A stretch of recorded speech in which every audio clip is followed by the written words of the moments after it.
కాకతీయులు ఓరుగల్లుని రాజధానిగా చేసుకుని తెలంగాణ రాష్ట్రంలో ఉన్నటువంటి వరంగల్ని, అప్పటి ఓరుగల్లి ఇప్పటి వరంగల్ అమ్మ. అయితే కాకతీయులను పరిపాలించినటువంటి వారిలో ముఖ్యంగా రుద్రదేవుడు, గణపతి దేవుడు, అలానే రాణి రుద్రమ్మదేవి లాంటి వారు ఎందరో ఉన్నారు.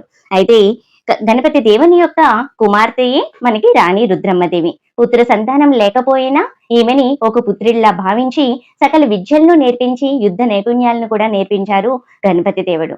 ఆమె కూడా అంతే ధైర్య సాహసాలతో ఇవన్నీ కూడా మంచిగా నేర్చుకుంది.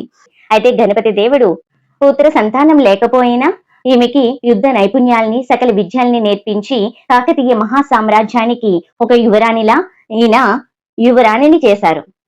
అయితే సామంత రాజులు ఒక ఆడదాని పరిపాలనలో మేము ఉండమని ఆమెపై ఎదురు తిరిగి ఎక్కువ మాట్లాడి దండెత్తినప్పుడు ఈ రాణి రుద్రమ్మదేవి ఎంతో ధైర్య సాహసాలతో ఆ సామంత రాజుల ఆ శత్రువులందరినీ కూడా ఓడించి చివరికి ఆ సామంత రాజుల చేతే సలాం కొట్టించుకున్నటువంటి ఒక వీర వనిత రాణి రుద్రమ్మదేవి.